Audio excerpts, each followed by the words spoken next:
Indian bank के आसनसोल शाखा ने बकाया कर्ज को नहीं चुकाने पर मंगलवार को इंडियन बैंक आसनसोल शाखा ने एक बार फिर अपनी कर्जदार ग्राहक के ऊपर कार्रवाई की है। आसनसोल दक्षिण थाना क्षेत्र के चेली डांगा स्थित लक्ष्मी नारायण ट्रेडिंग के मालिक उज्जवल चौधरी और नारायण चौधरी के द्वारा कर्ज के ब्याज सहित 3 करोड़ 90 लाख रुपए नहीं चुकाने पर बैंक ने कंपनी की संपत्ति को जब्त कर सील कर दिया है। यह कार्रवाई बैंक के अधिकारियों ने पुलिस और मजिस्ट्रेट की उपस्थिति में की है। इस मौके पर बैंक के AGM Mrityunjay Das, magistrate Aniruddha Roy, recovery agent Rajeev Banerjee, अधिवक्ता संग्राम सिंह, आसनसोल दक्षिण फाणी प्रभारी अनंत रॉय, हेमंत दत्ता आदि मौजूद थे। इस मौके पर एजीएम मृत्युंजय दास ने बताया कि लक्ष्मी नारायण ट्रेडिंग के मालिक उज्जवल चौधरी और नारायण चौधरी के द्वारा संपत्ति बंधक रखकर बैंक से 2 करोड़ 75 लाख का कर्ज लिया गया था, जो अब ब्याज समेत 3 करोड़ 90 लाख रुपए हो गए हैं। समय पर यह कर्ज नहीं चुकाया गया। कर्ज लौटाने के लिए कई बार नोटिस दिया गया, लेकिन कंपनी ने भुगतान नहीं किया। पहले सांकेतिक कब्जा लिया गया था। इसके बावजूद भी डिफॉल्टर ने पैसे भुगतान के लिए कदम नहीं उठाया। इसके बाद कानूनी कार्रवाई करते हुए डीएम के धारा 34 के तहत आदेश मिलने के बाद मजिस्ट्रेट और पुलिस की मौजूदगी में बंधक रखी गई संपत्ति पर कब्जा लेकर सील कर दिया गया। आपको हटाइए, हाथ हटाइए। हाथ वाले आप कौन है? आप कौन है? आप राइट आप चलिए, आप तो मालिक नहीं है।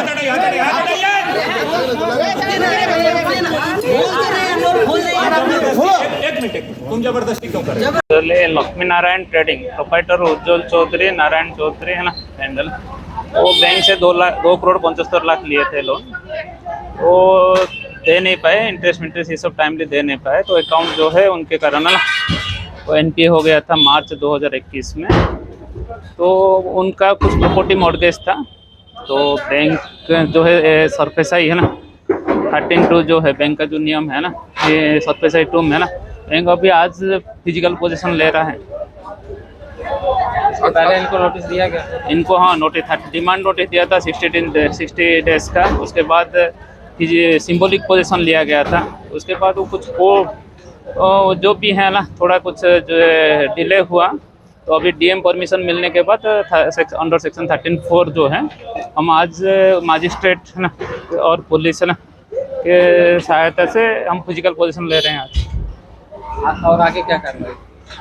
आगे हम अभी प्रॉपर्टी ऑक्शन में रखे हैं चीज़ें, क्योंकि आज की डेट में 3 करोड़ 90 लाख का बकायदा है चीज़ें है ना। मूल लोन कितना लिया गया? मूल लोन 2 करोड़ 75 लाख, आज की डेट में इंटरेस्ट के साथ जो है 3 करोड़ 90 लाख। जो लोन लिए थे उनका क्या नाम है? वो लक्ष्मी नारायण ट्रेडिंग है। लक्ष्मी नारायण ट्रेडिंग। अच्छा, ये इनका कितना पुराना लोन था? ये लगभग 4 साल पुराना था। अच्छा, इसके अलावा आपका इनका जो एक जमीन थी जहाँ पे बैंक ने कब्जा लिया, वो कहाँ की जमीन है? ये यहाँ पर चेलीडंगा में 3 प्रॉपर्टी हैं और 2 प्रॉपर्टी पंचगछिया में है। आपका नाम सर? मैं मृत्युंजय दास हूँ, असिस्टेंट जनरल मैनेजर और ब्रांच मैनेजर और आसनसोल मेन ब्रांच का। अच्छा sir, recovery agent? Recovery agent हमने दिए हैं SSG associates, represented by Rajeev. हाँ, मजिस्ट्रेट का नाम बता दीजिए। Magistrate mister Aniruddha Roy, And you yourself, AGM? AGM and branch manager Asansol main branch. Your name please? Mrityunjay Das. Asansol से संतोष मंडल की रिपोर्ट, पीवीटीवी न्यूज। आसनसोल में ऑटो चालकों के बीच विवाद कोई नई बात नहीं है। अक्सर ही किसी न किसी बात को लेकर ऑटो चालक आपस में भिड़ते रहते हैं। मंगलवार को आसनसोल के हाटन रोड इलाके में 2 चालकों के बीच कहासुनी हो गई, जिसके कारण वह कहासुनी हाथापाई में बदल गई, जिससे आसनसोल के हाटन रोड इलाके में भीषण जाम लग गई।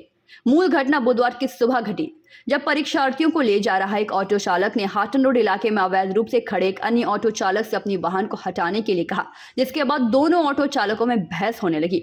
यह बहस हाथापाई में तब्दील हो गई। कुछ ही समय में दोनों पक्षों के ऑटो चालकों में मारपीट होने लगी। इसकी जानकारी आसनसोल दक्षिण थाना के पुलिस को मिली।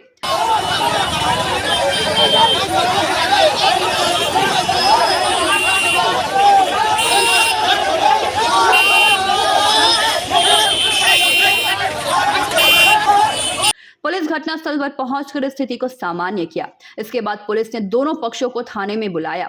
हाटन रोड स्थित ऑटो चालकों का कहना था कि उषा ग्राम के ऑटो चालक जहां तहां वाहन खड़ी कर देते हैं, जिसके कारण आम लोगों को काफी परेशानियों का सामना करना पड़ता है। रोड पर गाड़ी लोग पे था, उसको सिर्फ बोले कि हटाने के लिए तो हाथ मारने के 4 मिल के मारने लगा। इसका नाक में ब्लड आ गया।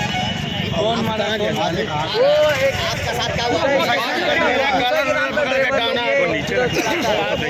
हम लेकर के लंबे सा बोले गाड़ी हटाने के लिए गुलाम का लड़का ना हो, दोनों किस कारण से मारा गया? गाड़ी जाम। वहीं पीड़ित ऑटो चालक जामिर अहमद ने ये शिकायत की है कि ये ऑटो चालक जहां तहां वाहन खड़ी कर देते हैं, जिसके कारण जाम की समस्या होती है और वो दादागिरी भी करते हैं। उधर से जा, हमारे तो गाड़ी हटाए साइड कर रहे थे, आगे ठेला ठेली करके मारने लगा। आप कौन रूट में चलाते हैं? वो मारा वो कौन रूट में चलाते हैं? ये उषा ग्राम हम लोग चलाते हैं, हम लोग का शाम वाले से बस स्टैंड आते हैं। हम लोग दोनों ऑटो ड्राइवर हैं। हाँ, दोनों ऑटो ड्राइवर। आने वाले का नाम है सुलेमान नाम है उसका। थाने में गया तो वो बोले कि ठीक है जाओ कंप्लेंट लिखा जाए, जाके डॉक्टर के पास, उसके बाद क्या नाम है आपका? अपना नाम बता। मेरा नाम सहवाज हुआ। बहरहाल पुलिस दोनों पक्षों को लेकर दक्षिण थाना में बैठक की। दोनों पक्षों को प्रशासन के द्वारा दिए गए गाइडलाइन को पालन करने का सख्त निर्देश दिया गया। उधर से ड्राइवर गाड़ी लेके आ रहा था और एक पैदल जा रहा था यहाँ से, तो एक बोला कि थोड़ा सा गाड़ी साइड कर ले भाई, रोड पर तो लोग रखा है अनलीगल, ठीक है थोड़ा साइड कर ले, ये उषा ग्राम चलता है लाइन में। तो वो बोला ना कि हमरा नहीं, हम साइड नहीं करेंगे। तो दूसरा ड्राइवर हमारा जब रोडे पर रखना है तो अच्छा से रखो, तो रोड पर रख दिया। तो उधर से दो पीछे वाला आके एक और ड्राइवर को फाइट चलाया, यहाँ पर फट गया है और इधर से हम फिर दौड़े। उधर से जब वो फाइट चलाए तो हम भी लोग इधर से लब के क्या हुआ तो देखे खून गिर गया, तो बस हाथापाई हुआ। एक और लड़का है, फिर दूसरा ड्राइवर को फिर मारा, उसका वो दांत टूट गया। इसी वजह से फिर हम लोग इधर से पूरा झूठ झमेला बढ़ा। ये लोग रोड पर गाड़ी रख रहा है। हम कौन रखता है? कौन चलाया था फाइट? आना में बोला कि सब गाड़ी तो निकल ऐसे वैसे, वो सब बोला हम देखता है সংঘর্ষ হয়েছে, এটা তো আপনি নিজেদের মধ্যে একটা হয়েছে, দুপক্ষই অটো, কেউ টোটো চালায়, সব তো আমাদের লোক। আসানসোল শহর অনেক বড় হয়েছে আর প্রচুর লোক আছে যারা অটো চালিয়ে সংসার চালায়, কেউ টোটো চালিয়ে সংসার চালায়, কেউ ফুটপাতে হকারি করে সংসার চালায়। সবচেয়ে বড় সমস্যা হচ্ছে আসানসোলে গাড়ি রাখার, অটো রাখার, যারা অটো চালায় তাদের অটোর স্ট্যান্ডের কোনো ব্যবস্থা নেই। তারপরে যে টোটো চালাবে টোটোর স্ট্যান্ডের জন্য কোনো ব্যবস্থা নেই। হকার্স ফুটপাতে যারা বসছে তাদেরকে একটু গাইডলাইন যদি করে দিত আজকে সমস্যা হতো না। অনেক আগে মিটিং হয়েছে, আমার মনে আছে 2014-15-তে মিটিং হয়েছিল কর্পোরেশনের, হকার্সকে নিয়ে অনেকবার বৈঠক হয়েছিল, সমস্যার সমাধান হচ্ছিল। তারপরে আমি দেখছি আজ পর্যন্ত মোটামুটি 2023 হতে চললো, কিন্তু আজ পর্যন্ত আমি দেখলাম 7-8 বছরে কোনো মিটিং কিন্তু হকার্সকে নিয়ে কোনো জায়গায় কোনো কেউ ডাকেনি, কর্পোরেশন থেকে কেউ ডাকা হয়নি। তারপরে কোনো অটো স্থায়ী স্ট্যান্ড নেই, খালি দুটো স্ট্যান্ড আছে। সেটা আমাদের মলাইঘাটে আমাদের চেষ্টাতে হয়েছিল, একটা কাঁসাইমালা অটো স্ট্যান্ড আর একটা অক্কের অটো স্ট্যান্ড। সেটা ছাড়া হাটন রোডে কোনো রকম, আপনি যদি ইঞ্জিনিয়ারিং কলেজ যাবেন হাটন রোড থেকে, বাস স্ট্যান্ড থেকে, তো আপনি দেখবেন কোনো অটো স্ট্যান্ড নেই, রোডের উপর গাড়ি দাঁড়িয়ে আছে, লোক নিয়ে যাচ্ছে। তো ব্যাপারটা হচ্ছে যখন পর্যন্ত আপনি পার্ক মানে স্ট্যান্ড করবেন না, স্ট্যান্ড ওয়াইজ, আমরা বলেছিলাম স্ট্যান্ড ওয়াইজ যাতে হয়, অটো একটা স্ট্যান্ড হোক, কোন রুটে যাচ্ছে সমস্ত জায়গায় আছে। টোটো সে কোন রুটে যাচ্ছে তার জন্যে তার রুট লেখা থাকবে, তার ফেয়ার লেখা আছে, ফেয়ার চার্ট থাকবে, অটোরও রুট লেখা থাকবে, ফেয়ার চার্ট লেখা থাকবে। এখন কি হচ্ছে, কোনো ফেয়ার চার্ট নেই, কোনো রুটের গাড়িতে লেখাও নেই। তো মানুষ যে আছে, মানে মানুষ এবার যদি আসানসোল ইঞ্জিনিয়ারিং কলেজ যাবে তো খুঁজছে কোথায় স্ট্যান্ড আছে। তো যদি স্ট্যান্ড হয়ে যেত, তো চার্ট লেগে যেত, হ্যাঁ ভাই আমি আসানসোল বাস স্ট্যান্ড থেকে আমি ইঞ্জিনিয়ারিং কলেজ যাবো, এত ভাড়া আর এত কিলোমিটার রাস্তা যদি আমরা সিস্টেম করে দিতাম তো আমার মানুষের সুবিধা হতো, আমাদের অনেক সুবিধা হতো। এই যে ঝামেলা, এই যে টোটোকে রাখা, রাস্তার উপরে টোটো রাখা, অটো রাখা, তাতে সাধারণ মানুষেরও তো প্রবলেম হচ্ছে। দেখুন ব্যাপারটা হচ্ছে এটা আমি আপনাকে কী বললাম যে আসানসোল শহর অনেক ডেভেলপ করেছে, অনেক মানে পপুলেশন বেড়েছে, তো মানুষের চাহিদাও বেড়েছে। আগে কী ছিল, আপনি 8টার সময় যদি স্টেশনে নামতে আপনি কোনো গাড়ি পেতেন না, ট্যাক্সি ছাড়া কোনো রাস্তা ছিল না। আজকে অটো আছে, টোটো আছে, মানুষের রাত 2টার সময় নামবেন আপনি কিন্তু হাতে কিন্তু গাড়ি পাবেন। তো সুবিধা হয়েছে, যেরকম সিস্টেম হচ্ছে মলাইদা আমাদের চেষ্টা করছেন, আমাদের ডেপুটি মেয়র মলাই অভিজিৎ ঘটকর চেষ্টা করছেন যাতে সিস্টেমে আনার, অনেকটা সিস্টেমে আনা হয়েছে। দুপক্ষের ঝামেলা হয়েছে এবং থানা পর্যন্ত গেছে না, সেটা আমার কাছে ফোন করেছিল দুপক্ষই আমাদের লোক, আর দুজনের মধ্যে একটা বললাম তো একটা পরিবারের মধ্যে 5টা ভাই বোন আছে। এটাকে মেটাবার জন্য কি তো এটা ওটা আপনি এটা কোনো বড় ব্যাপার নেই। দুজনের দুপক্ষই আমাদের লোক, তর্কাতর্কি হয়েছে, বিক্ষোভ মানে মারামারি হয়েছে, সন্ধ্যাবেলা পর্যন্ত দেখবেন সবাই এক জায়গায় বসছে। কেন সামনে দেখুন কাল থেকে রমজান মাস শুরু হয়ে যাবে। তো ব্যাপারটা হচ্ছে আমরা কিন্তু নজর রেখেছি কোনো যাতে অশান্তি না হয়। আর কিন্তু আমার সবথেকে বেশি আবেদন আছে আসানসোল মেয়রের কাছে कि আপনি আসানসোল শহরকে বিশেষ করে আসানসোল বাজারকে সিস্টেমে আনুন। ওই যে পার্কিংগুলো করে দিচ্ছে আসানসোল মিউনিসিপ্যাল কর্পোরেশন থেকে রোডের উপরে, এটা যাতে অন্য জায়গায় শিফট করুন। মানুষের যে সাধারণ মানুষরা আসবে তাদের জন্য যদি রেলের সঙ্গে কথা বলে যদি একটা বড় পার্কিংয়ের ব্যবস্থা হতো তো এই সমস্যা হতো না। তাহলে বলতে চাইছেন কর্পোরেশনের মেয়র এখনো পর্যন্ত এই পদক্ষেপ না নেওয়ার জন্য এই সব ঝামেলা চলছে। দেখুন আমি আপনাকে বলছি টোটাল এই যে সিস্টেমটা আনার জন্য তো টাইম লাগবে। আমাদের মন্ত্রী অনেকবার ডিএম সঙ্গে মিটিং করেছেন, মেয়র সাহেব ছিলেন, আমাদের ডেপুটি মেয়র ছিলেন, সবাই ছিলেন, সিস্টেম আনার চেষ্টা করা হচ্ছে। সাধারণ যাত্রীকে সহায়ক করতে হবে। কিন্তু আমি আপনাকে বলছি কিছুদিন পরে আপনি দেখবেন আসানসোল শহর সুন্দর শহর হয়ে যাবে। আমাদের নেতৃত্বরা চেষ্টা করছেন আর আমরা এটাই আবেদন করব, যেরকম হকার ফুটপাতে বসে আছে তাদেরকে একটা গাইডলাইন মেনে ঠিক করতে হবে যাতে ওদের রোজগারও না যায়, তারা ওখানে বসে হকরি করতে পারে। 1 নম্বর অটোর জন্য একটা স্ট্যান্ড করা হোক, কোন কোন রুটে অটো যায় তার স্ট্যান্ড ওয়াইজ হোক, পরিচালনা হোক, টোটোর জন্য স্ট্যান্ড করা হোক। আর মানুষ যারা বাজার করতে আসেন তাদের জন্য পার্কিং একটা ব্যবস্থা হোক, রোডের উপরে নেই, কর্নারে, যাতে সাধারণ মানুষ কোনো রকম হারান না হতে পারে। আপনি आसनसोल से संतोष मंडल की रिपोर्ट, PBTV न्यूज़।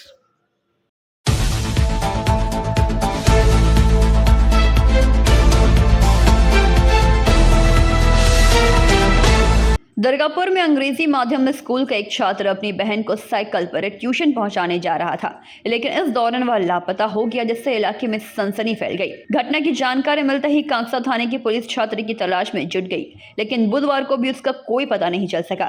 दुर्गापुर के एक अंग्रेजी माध्यम स्कूल में 9वीं कक्षा का छात्र सुदीप हांसदा कांगसा के बामुनाड़ा तेतुल तला का निवासी है। इसी महीने की 18 तारीख की सुबह सुदीप बामुनाड़ा इलाके में अपनी बहन को ट्यूशन पहुंचाने के बाद अब तक घर नहीं लौटा। इसके बाद से ही उसके परिवार के सदस्य उसकी तलाश में जुट गए हैं। कांगसा थाने में गुमशुदगी की रिपोर्ट भी दर्ज कराई गई थी। कांगसा थाने की पुलिस और स्थानीय लोगों ने मिलकर छात्र की तलाश शुरू कर दी है। पुलिस सूत्रों के मुताबिक सीसीटीवी फुटेज से पता चला है कि छात्र साइकिल पर डानकुनी के रास्ते कोलकाता में दाखिल हुआ था। उसके बाद से सुदीप का कोई पता नहीं चल रहा। परिजन बेहद ही चिंतित है। बुधवार को पुलिस और स्थानीय लोगों ने एक साथ कोलकाता जाकर तलाशी शुरू की। ডানলোপে তো ও কলকাতায় ঢুকে গেছে এবং কলকাতা ঢোকার পর এখনও পর্যন্ত আমাদের কোনো খবর নেই। ওরা দাদারা যে রেখেছে ওরা ওখানেই আছে। আর এখান থেকে আজকে সকালে 2জন পুলিশ আমাদের এখান থেকে গেছে আর প্লাস বাড়ির লোক গেছে একটা গাড়ি করে। মানে কেন চলে গেল হঠাৎ করে জানতে? কেন চলে গেল বলতে এখন যে দাদা বৌদির কাছে যেটুকু জানতে পারলাম যে ও পরীক্ষায় রেজাল্টে একটু মার্কশিট একটু কম পেয়েছিল, যা কোনো একটা সাবজেক্টে। ওর ভয়ে ও রেগে গিয়ে মা বাবা হতো বকবে, ঠিক আছে, ওইসব ভয়ের জন্য ও মোটামুটি বাড়ি থেকে পালিয়ে যায়। সকালবেলায় 10টার সময় আমাদের এখান থেকে হাফ কিলোমিটার টিউশনে পাড়ায় বোন টিউশনি পড়ে, ও বোনকে টিউশন থেকে ছাড়াবার মানে ওকে ড্রপ করার পর ও কিন্তু বেরিয়ে যায়। রেজাল্টটা কি বাড়িতে তখনও দেখায়নি? না, বাড়িতে তো এখন এই মুহূর্তে ও দেখিয়েছি কি না, যতদূর দাদা বৌদি যেটা বলছে ওই রেজাল্ট ওই সন্দেহ করে। আমি সেটাও জানি না বাড়িতে দেখিয়েছি কিনা নিয়ে এসেছি কিনা সেটাও বলতে পারছি না এখন। এইটা একমাত্র দাদা বৌদিরাই বলতে পারবে। মানে নাম্বার পাওয়ার জন্য পালিয়েছে রেগে? হ্যাঁ, মানে দাদা বৌদি যেটা বলছে, মানে যেটুকু শুনেছি ওরা এটাই বলছে আর কি। এখন বাকি বিষয়টা নিয়ে আমি সেটা বলতে পারছি না, সেটা দাদা বৌদি বলতে পারবে আর কি। কোথায় কোন স্কুলে পড়তো? ও হচ্ছে আমাদের দিল্লি পাবলিক স্কুলে, বিধাননগর। দুর্গাপুর পাবলিক না দিল্লি? দুর্গাপুর না, Delhi public school, DPS Delhi public school, Bidhannagar. ঠিক। কি নাম আপনার? আমার নাম হচ্ছে শিশির হাঁসদা। কবে চলে গেছিল? ও বেরিয়েছে আপনার 18 তারিখে শনিবার দিনকে সকাল 10টার সময় বাড়ি থেকে। তারপর থেকে এখনো কোনো না, এখন পর্যন্ত ট্রেস করে পাওয়া গেছে উনি কলকাতায়, মানে আমার ভাইপো যে সুদীপ হাঁসদা সে কলকাতায় মুভ করেছে, মানে কলকাতায় গেছে। মোবাইল নিয়ে যায়নি? কোনো মোবাইল নেই, ও বাড়ির মোবাইলে দেখতো বাস। ও শুধু বাড়ি থেকে একটা হাফ হাতা গেঞ্জি পরেছে, প্যান্ট পরেছে, জুতো পরেছে, নিয়ে সাইকেল নিয়ে বেরিয়েছে। কতটা চিন্তার মধ্যে আছেন এখন? কতটা চিন্তার মধ্যে এখন, কোন ডিফারেন্স আছে ও তো এমনিতে কিছু বলতে পারছি না। ও বাড়িতে স্কুল থেকে বাড়ি থেকে স্কুল, মানে আপনারা চিন্তায় এখন তাহলে? হ্যাঁ, এখন আমরা একটু চিন্তার মধ্যে আছি যতক্ষণ না পাচ্ছি। ঠিক আছে, পুলিশ সহযোগিতা করছে? পুলিশ, হ্যাঁ, আপাতত পুলিশ ওই আজকে বলছি পুলিশ আজকে এখান থেকে গাড়ি নিয়ে গেছে। পুলিশকে জানানো, পুলিশকে যা আমরা ট্রেস পেয়েছি সব কিছু পুলিশকে জানিয়েছি। এখান থেকে ভোর সকালে 4টে সাড়ে 4টের সময় এখান থেকে মানে পুলিশের লোক প্লাস বাড়ির লোক দুজনে মানে আমরা গাড়ি করে ওরা গেছে কলকাতায় খুঁজতে। ঠিক আছে, আপনার নামটা? আমার নাম হচ্ছে শিশির হাঁসদা। কে হন আপনি সম্পর্কে? আমি হয় ওনার আমার যে ভাইপো সুদীপ হাঁসদা ওর কাকা। ঠিক। दुर्गापुर से निमाय दास की रिपोर्ट, PVTV न्यूज।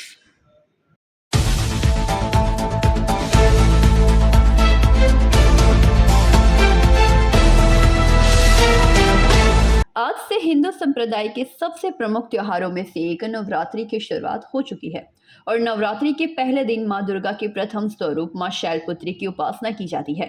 मां दुर्गा अपने पहले स्वरूप मां शैलपुत्री के नाम से भी पूजी जाती हैं।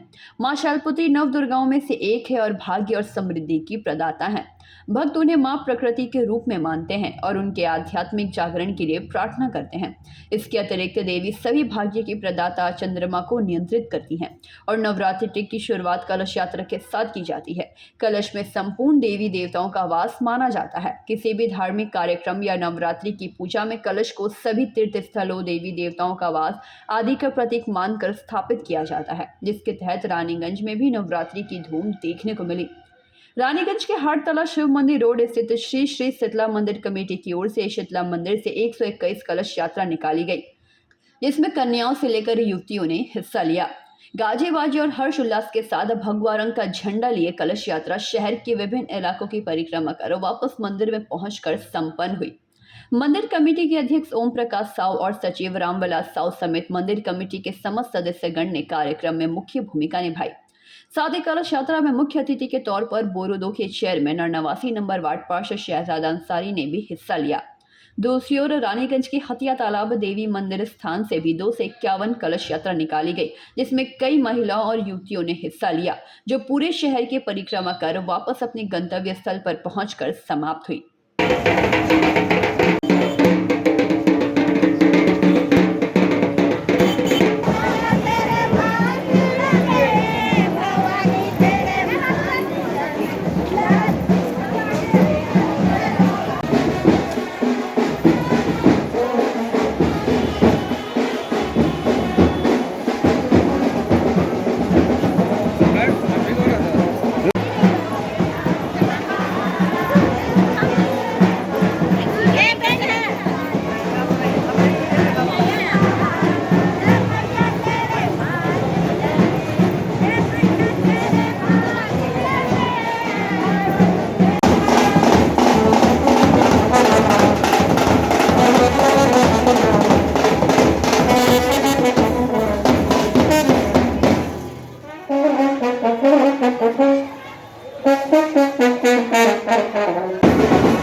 जाइए ले लीजिए कविता।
रानीगंज से सम्राट दास की रिपोर्ट, PVTV न्यूज।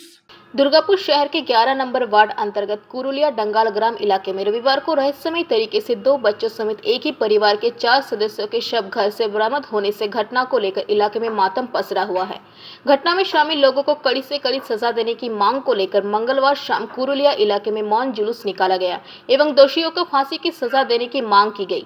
रैली विभिन्न इलाकों से होकर गुजरा। रैली में ग्राम में काफी संख्या में महिला, पुरुष एवं बच्चों ने भाग लिया। मौन जुलूस के अंत में मोमबत्ती जलाकर शोक जताया गया।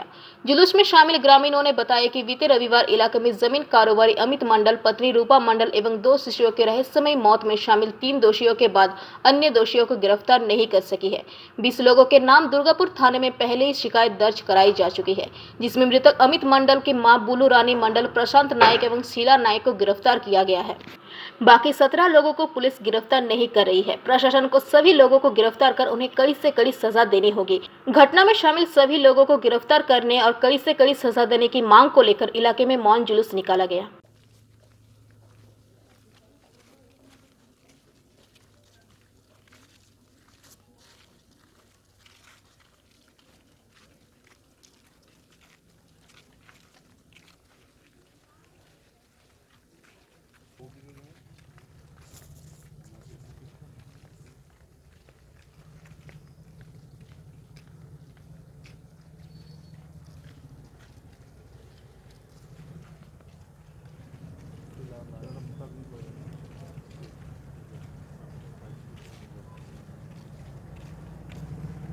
दुर्गापुर से निमाई दास की रिपोर्ट, पीवीटीवी न्यूज।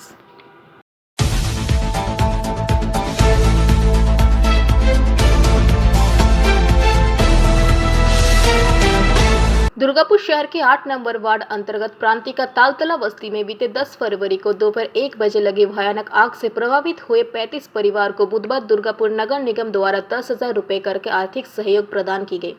इस दौरान बस्ती के समीप बुधवार मंच बनाकर कार्यक्रम का आयोजन किया गया। कार्यक्रम के तहत मंचासीन अतिथियों द्वारा पीड़ितों को चेक सौंपे गए। इस अवसर पर निगम के प्रशासक श्रीमती अनिंदिता मुखर्जी, निगम बोर्ड सदस्य दीपंकर लाहा, राखी तिवारी, धर्मेंद्र यादव सहित कई नेता उपस्थित थे। श्रीमती मुखर्जी ने बताया कि निगम हर वार्ड के नागरिकों को सुविधा हेतु प्रतिबद्ध है। बस्ती में हुए अग्निकांड से भारी क्षति हुई है, जिसमें तकरीबन 35 लोगों के घर जल गए थे। निगम द्वारा पीड़ित लोगों को चिन्हित कर परिवारों को 10,000 रुपये का आर्थिक सहयोग दिया गया है, जिससे उन्हें कुछ राहत मिलेगी। गौरतलब है कि दुर्गापुर के प्रांतिका तालतला बस्ती में 10 फरवरी को भीषण आग लगने से करीब 35 घर जलकर खाक हो गए थे। घटनास्थल पर एक के बाद एक करीब 6 रसोई गैस सिलेंडर विस्फोट से व्यापक दहशत फैल गई थी। आग को बुझाने के लिए दुर्गापुर स्टील प्लांट से करीब 7 दमकल गाड़ियां, दुर्गापुर और रानीगंज दमकल विभाग के कई वाहन मौके पर पहुंचकर घंटों प्रयास से आग पर काबू पाया था। घर पुড়ে গেছিল, তাদের 10,000 টাকা করে চেক দেওয়া আছে, মোট 3.5 লক্ষ টাকা টিএমসির পক্ষ থেকে। দুর্গাপুর মিউনিসিপ্যাল কর্পোরেশনে আমাদের মেয়র্স ফান্ড থেকে আমরা দিয়েছি, সকলে মিলে দিয়েছি, মানে সকলের মিলিত সাজেশন এবং সকলের প্রচেষ্টাতে এটা সম্ভব হয়েছে। আমাদের যারা বোর্ড অফ অ্যাডমিনিস্ট্রেটরস আছেন, প্লাস আমাদের কাকু, যিনি এই ওয়ার্ডের প্রাক্তন কাউন্সিলর শ্রদ্ধেয় মৃগেন পাল কাকু, তার অক্লান্ত প্রচেষ্টায়, শুধু তিনি নন, তার সঙ্গে পুরো টিম যারা দেখছি, প্রত্যেকের অক্লান্ত প্রচেষ্টায় এটা সম্ভব হয়েছে।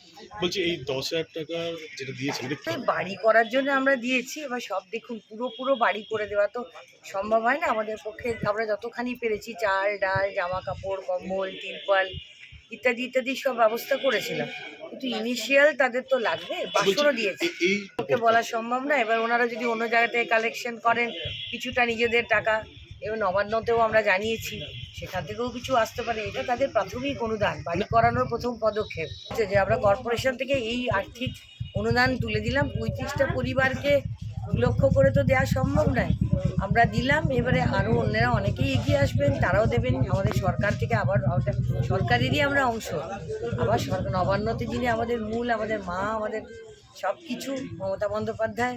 বলছি পরবর্তীকালে কি কোনো আবাস যোজনা তাদেরকে নিয়ে আসবেন বা আবাস যোজনার ব্যবস্থা করে দেবেন কোনো জায়গায় গিয়ে? দেখুন, আবাস যদি নিজ ঘর যেটা আছে না, সেটা তো সবসময় তার 1 কাঠা জমি থাকতে হবে, নিজের নামে দলিল থাকতে হবে। তো সেটা তো সেক্ষেত্রে সরকারি জায়গা দিয়ে তাদের পাট্টা দিয়ে সে ব্যবস্থা কি করবেন আগামী দিনে? কারণ যে হারে ডিএসপি সিদ্ধান্ত, সেখানে তো আমরা বলতে পারি না। ডিএসপি যদি সিদ্ধান্ত নেয়, কেন্দ্রীয় সরকার করতে পারেন। ঠিক আছে। दुर्गापुर से निमाई दास की रिपोर्ट, पीवीटीवी न्यूज। काम की निश्चितता प्रदान करने समेत अन्य विभिन्न मांगों को लेकर Bengal Trinamool block self help group trainers union Bankura जिला शाखा की तरफ से डीएम को ज्ञापन सौंपा गया। आंदोलन पर उतरे यूनियन के सदस्य बीना मंडल ने बताया कि साक्षात्कार के जरिए बीएलटी यानी ब्लॉक केबल ट्रेनर के पद पर नियुक्त किया गया था, जिसका काम था सेल्फ हेल्प ग्रुप की महिलाओं को ट्रेनिंग प्रदान करना। किंतु जो देखा गया कि 2020 फरवरी तक हम लोगों ने काम किया, लेकिन उसके बाद हमें कोई काम नहीं दिया गया।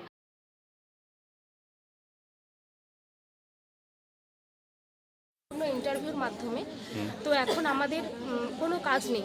আজ 2 বছর প্রায় বসে আছি, একদমই আমরা মানে কিছুই কাজ পাচ্ছি না। আবার ব্লক লেভেল ট্রেনার হিসেবে যে যুক্ত হয়েছি তার জন্য আমরা অন্য কোনো কাজেও যেতে পারছি না, যে ভাবছি হয়তো এই ব্লক থেকে আমাদের ট্রেনিংয়ের ডেট এলো সেই হিসাবে, তাহলে কাজের আমাদের এখন কোনো নিশ্চয়তা নেই। কিন্তু স্বনির্ভর দলকে আমরা সচেতন অনেক মানে করে থাকি, একটা ট্রেনিং দেওয়া হয় স্বনির্ভর দল কীভাবে গঠন করব, কীভাবে গঠন করবে তারা, তারপর দলটা কীভাবে পরিচালনা করবে, তারা আয় রোজগার কীভাবে নিজেদের মানে বাড়াবে, স্বনির্ভর হবে, কিভাবে ব্যাংক থেকে লোন নেবে, পরিশোধ করবে, তারপরে তারা সেই হিসাবপত্র খাতাপত্রতে কিভাবে লিখে রাখবে, সমস্ত কিছু আমরা ট্রেনিং দিয়ে থাকি নিজের জিপি বা অন্য জিপি সব জায়গায়। কতদিন ধরে আপনাদের এই কাজ বন্ধ রয়েছে? বা 2021 সালের ফেব্রুয়ারি মাসে হয়েছে, 2020 মানে ফেব্রুয়ারি মাস পর্যন্ত হয়েছে, তারপর থেকে কিন্তু আমাদের আর কোনো কাজ হয়নি। মাঝখানে একবার হয়েছিল করোনা সচেতনতা বিষয়ে একটা ট্রেনিং হয়েছিল কিছু দিনের জন্য। আচ্ছা, আপনারা কীরকম বেতন পেতেন আর এখন কি পরিস্থিতি? আমরা তো বেতন পার ডে 200 হিসাবে, এবার যদি অন্য জিপিতে যাওয়া হয় সেক্ষেত্রে আমাদের 50 টাকা দেওয়া হতো আর কি যাতায়াতের জন্য। আর নিজের জিপিতে যদি কাজ পেতাম তাহলে আমরা কোনো বেতন মানে বাড়তি কোনো টাকা পেতাম না। এরকম আপনার কতজন ট্রেনার রয়েছেন এবং এই পরিস্থিতিতে আপনাদের কিভাবে চলছে? আমরা তো অনেকজনই রয়েছি, মানে আমরা হ্যাঁ যারা এসছে তারা সবাই বিএলটি। সবাই বিএলটি স্টাফ? হ্যাঁ, তাহলে আপনারা একটু অনুমান করুন আপনারা কি চাইছেন?